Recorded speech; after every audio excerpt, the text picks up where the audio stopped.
Passion is not anger. Passion is passion. You're excited. But so often we misinterpret that. When someone gets loud and boisterous, we go, oh, they're really angry. But perhaps that's an old paradigm that we get to bust. So if I get loud and I get excited, don't misinterpret. And other people in your lives, if they get loud and they get excited, don't misinterpret this as anger. So often we're so afraid of our emotions. Look at this little fire flaming away there.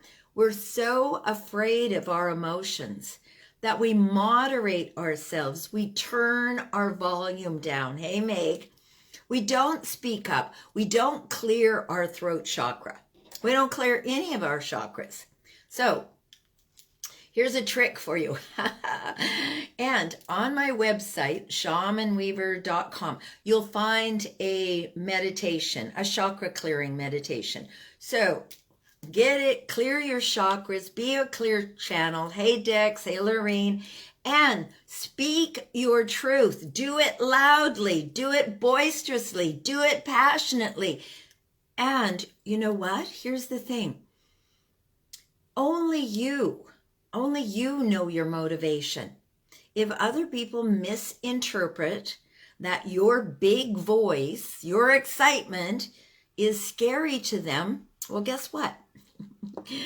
That's none of your beeswax. Your beeswax is to get it up and out of your body. Passion and fire and connection to the divine is all part of the south energy, part of the time that we're in right now, where it's hot. Well, hopefully it's hot. It's warm.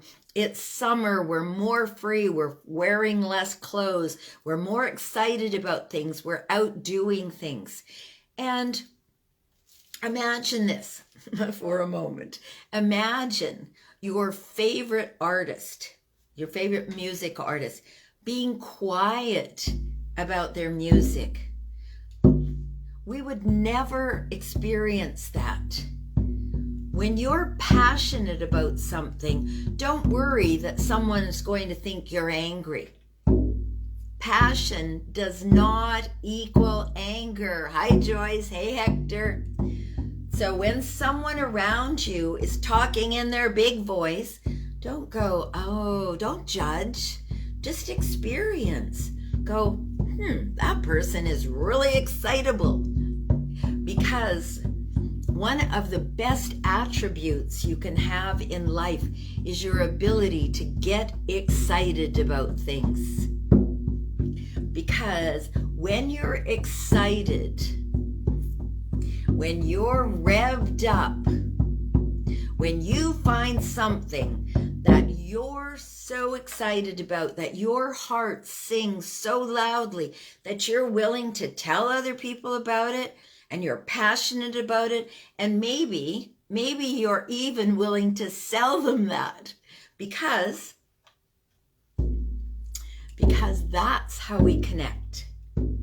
So if someone else's passion, their excitement, their big voice is bothersome to you, well, take a moment. You know what I say? Sit and sip and wonder. I wonder why it is when someone has a big voice, we call it yelling, right? When someone is so passionate about something that they're willing to raise their voice and they're willing to say no, or they're willing to say yes, and we shrink away. Oh, that's too much. Then we're in judgment. So sit and sip and wonder. Here's a wondering for you. What is it that I am so excited about, I'm so passionate about, that I can't wait to share? Well, I've had about 2 and over a quarter, 2 1/3 years of showing up, being passionate enough every day to bring that energy here,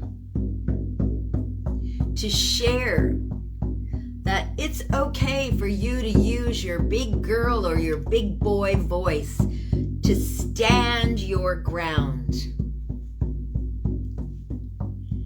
So, something you might not know about me is I'm a Star Trek fan from a long time ago. So, William Shatner, Captain Kirk, is 91 years old. 91 years old. So Bill, I'm going to call him Bill, Bill has a fear. And his fear is sharks. And you know what he was passionate enough about? He was passionate enough that he said, I want to clear this fear. And he connected with Josh Gates because Josh Gates is one of his big fans. And the two of them got to go together to overcome William Shatner's fear. And they did it little by little. First of all, in a beautiful place in the Bahamas called Atlantis, where they have lagoons. And then from the lagoon out into a little less safe place. And then finally out to be with tiger sharks. And he overcame his fear.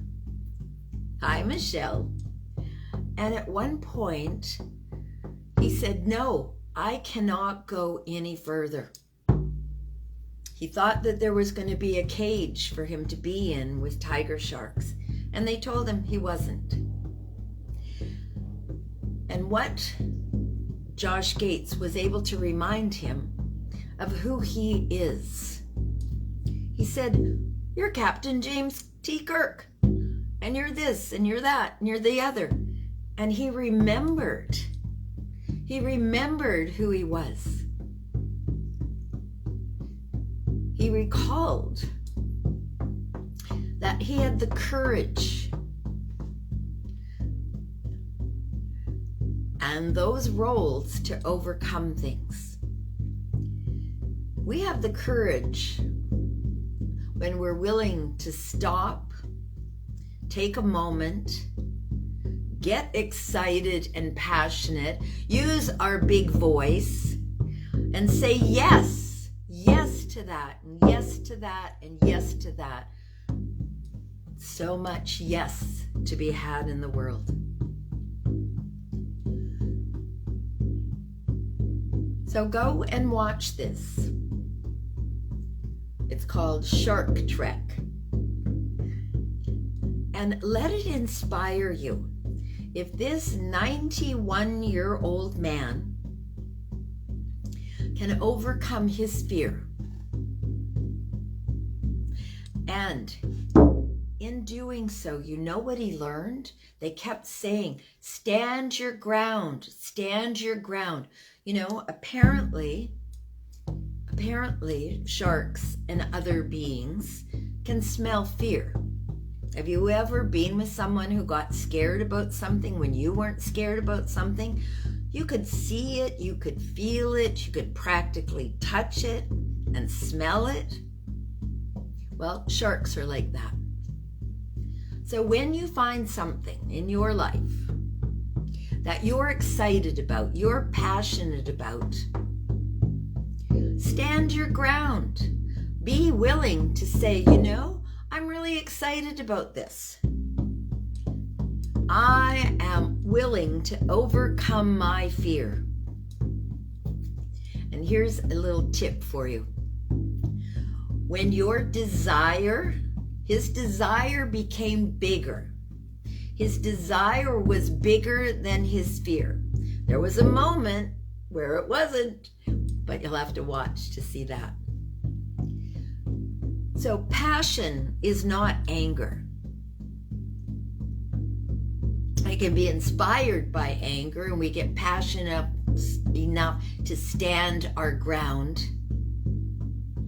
So when you say yes to something yourself, don't back down. Now, it might take you, today is, I think it's the 18th. Okay, so today is 25 years and 3 days. It could be 4 days. Don't really know the date. So it could be 3 days or 4 days plus 25 years that I quit my day job because it didn't make my heart sing. But more importantly, it wasn't serving. It wasn't serving my clients, and it wasn't serving me. I was very passionate about going. I was very excited. Did I have a plan? I sure didn't. But you know what I know? Is that the universe is wildly creative. And, take a moment and look outside your window. Now, outside my window, I can see blackberries and an elder tree. So the universe is a reflection of you. You are a reflection of the universe. There is no end of creativity out there. There is no end of passion. Think about this. So there's a little seed, and it's a little seed, and it's under the ground, and it gets a little water, and it takes that water on, and it plumps up, and it starts to grow. If we could measure that, and we will be able to before long, we can measure that all the trees are talking to each other. So here's this little seedling. Do you think it's not passionate to get up and get big like the others? Do you think it wakes up every morning and goes, oh God, I don't think I have the energy to do this? Well, if it does, then it's not going to get very big, and it's going to wither and die. So what have you stopped yourself from in your life? Something that you thought was out of reach. Whether it was a certain weight you wanted to achieve, or a certain degree you wanted to get, or a certain job, or a certain whatever, that we could go on and on. But ultimately, what has stopped you is passion. And oftentimes we think in order to take that next oomph to get somewhere, we have to get angry. There's a lot of angry people in the world right now. But what if we started looking at that anger as a fire, igniting our long forgotten dreams? What if we take that igniting and turn it from anger into passion? Anger is sometimes self-defeating. Passion is uplifting. So let's get passionate. Let's speak up. Let's stand our ground. And let's use our big girl voices or big boy voices. So what is it that you are going to let yourself stop you? What is it that you're going to let you stop you?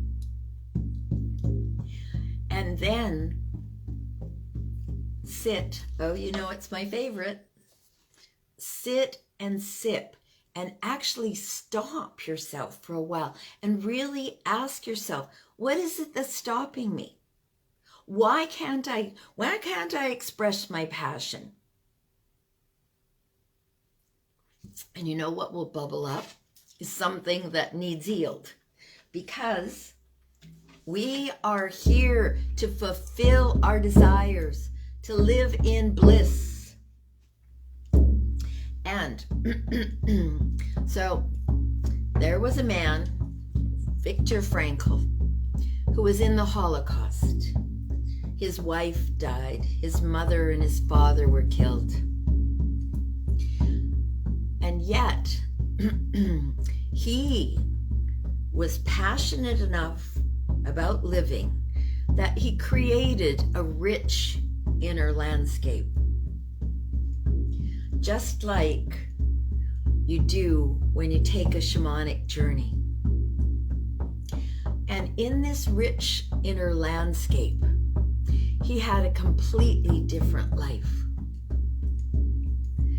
You know, you've heard me talk about one of my journeys where I'm a queen of an island, where I have a 3-master ship, where that ship provides fruits and vegetables for all the islanders who come.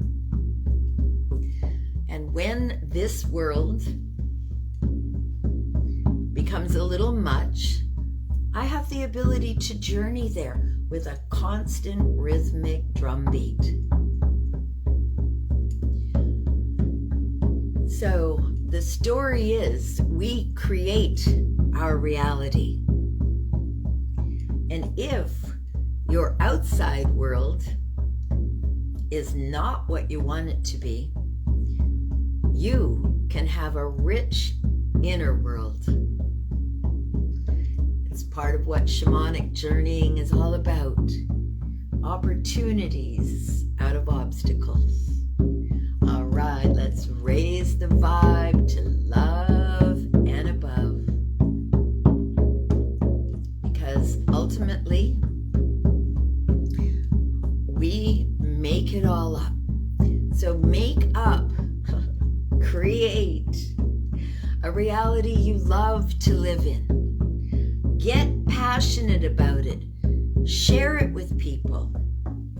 And if something is holding you back, heal it. And the most potent way I know of doing that is through the shamanic journeys.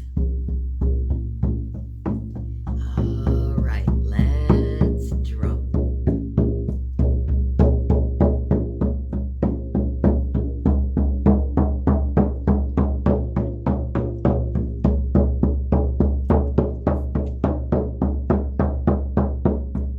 Sending golden white light of love. You know, I haven't talked about that for a while, but it goes out on every drum beat because that's my intention. So embrace it and share it around. Okay, let's bring it home.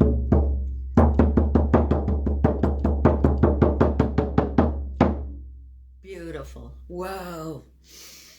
So there's a lovely energy about today. I don't know what it is, but things appear in my reality to be shifting. And you know, part of what it is I have had a 23-day consistent meditation, first thing in the morning and last thing at night. And so because I do this, I feel like in that in-between time, there's amazing healing that's going on. I can let go of old beliefs that no longer serve me, because if I believe something that's not elevating me, that's not helping, that's not going out and generating more bliss, I can let it go. I can let behaviors go that no longer serve me. You know, and I can begin to implement ones that do. So switch up your routine. If you haven't got everything you desire, it's because there's a piece of you that doesn't believe that you could. So what if you actually started to believe in yourself? What if you got so excited that your voice got big, that people are like, whoa, she's got a lot of energy. And when you turn that stuff that's holding you back into something useful, a healing, then you heal, you feel more joy, you feel more passion, and you're willing to stand your ground about what's important to you. So sit and sip. And now let's give away some love so we can get some. Energize your hands, because here's the thing that I know about what works. And it works because it's working. So the more you give, the more you receive. It's that infinity sign. It goes out, it comes back 3 to 10 times. So let's energize our hands. Let's place our hands on our heart and just feel this dense creation of us.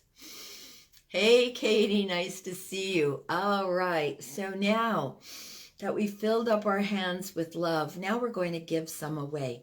So I open freely to give, accept, and embrace all that the universe has for me. One more time. I open freely to give. Give it away, give it away, give it away. Accept big old bowls with your hands and embrace, put it in your heart, all that the universe has for me. One last time. I open freely to give, accept, and embrace all that the universe has for me. Namaste, aho, bliss, and I can't imagine this, but in case no one has told you so far today, you are amazing. Thank you for watching. Thank you for your love. And it's okay to be passionate. It's okay to be loud. It's okay to have something that you believe in so deeply that you're willing to share it. All right, loves, have a fabulous day. Bye-bye.